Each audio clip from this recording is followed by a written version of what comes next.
Hello, welcome to Copenhagen, the capital of Denmark, a city with 1.5 million people, 500,000 in the centre and 1 million on the outskirts.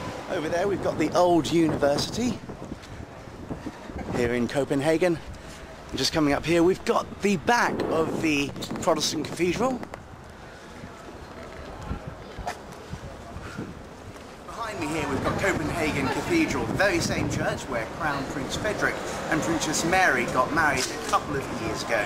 They are of course the heirs to the Danish throne.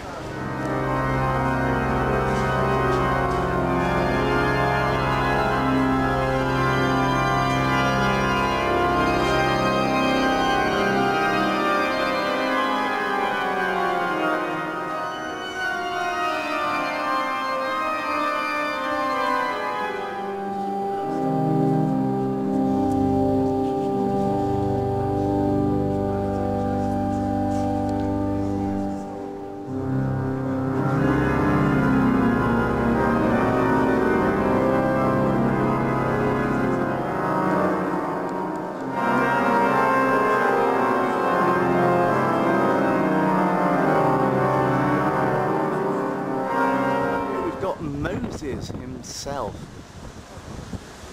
Here we've got the main square of the city with the last public well right behind me. Take a look around.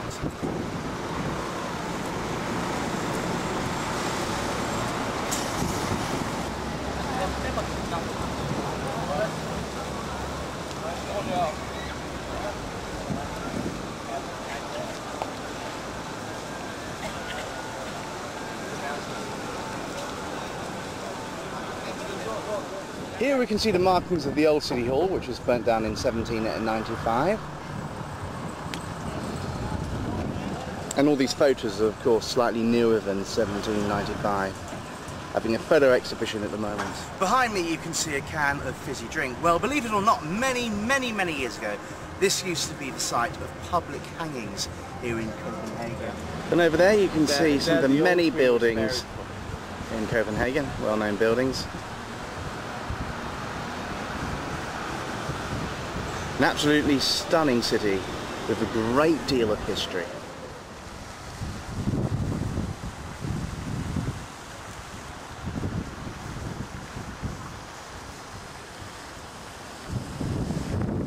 Behind me here we've got the old palace here in Copenhagen. It's now mainly government offices, although the royal family do hold functions such as special dinners here. But it's really beautiful. It also houses the Royal Library. This is a statue of King Christian IX of Denmark. He died in 1906. A very grand statue. Now, the kings of Denmark were either called Frederick or Christian, as is tradition. And I'm not the only person filming today. I've also got one of the TV news networks. Well, here we've got the Danish Parliament, where all the members of Parliament sit and discuss the future of the country. And up in front of me, we've got the grand entrance where they all come in. Over there we've got the Hulman Church, where the present Queen of Denmark was married. Over there we've got the famous Twisted Tower on the old stock exchange.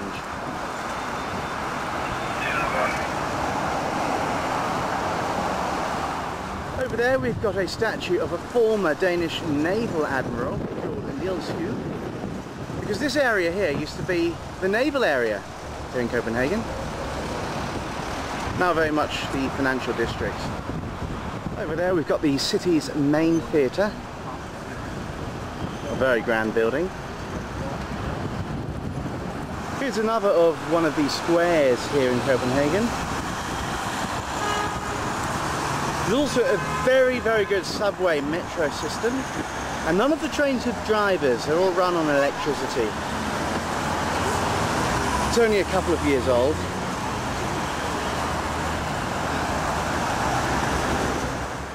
Behind me here we've got the new harbour, and it's absolutely wonderful. You can see all the boats, plus we've got some cafes and street restaurants.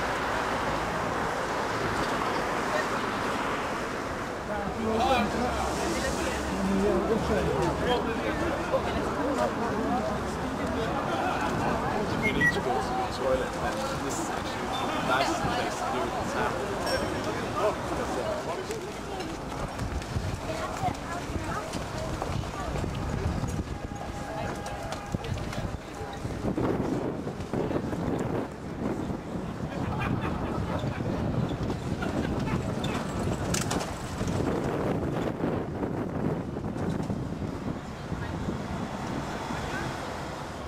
Over here we've got the city's new theatre, and over there, just in the distance, we've got the Opera House.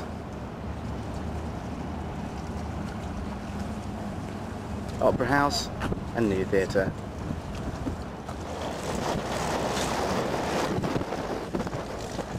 Over there we've got Christian Town, and within that is a little area, a little enclave called Christiania, which is a bit like Copenhagen's Amsterdam. Practically anything goes. Just in the horizon you can see Copenhagen's naval base. Now it also houses the Naval Academy. Here we are in the Havn Gardens. There you can see the Royal Palace. And right at the back you can see the Marble Church.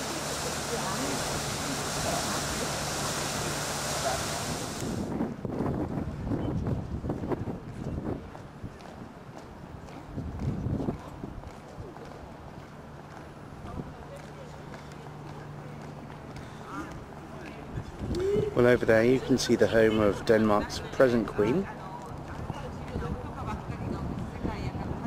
and some of the palace guards.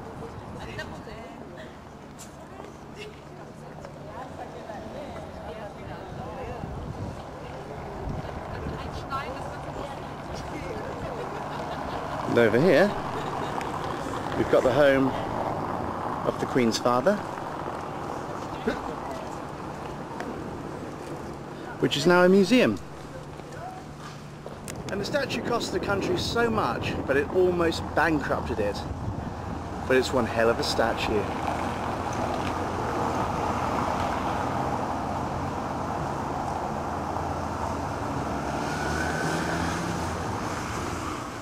As if you didn't know already that you were in a capital city, we've got one of the city's many embassies.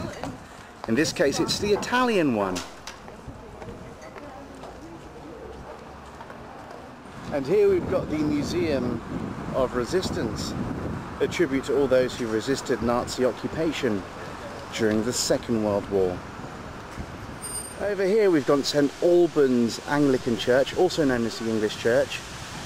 Unsurprisingly very, very English in style. Very small, but very cute, I think. Very different from the huge. Behind me here we've got the Norse goddess Havn, who carved out land from Sweden, the Danish island of Zealand. Absolutely beautiful, very grand. I really enjoy it here.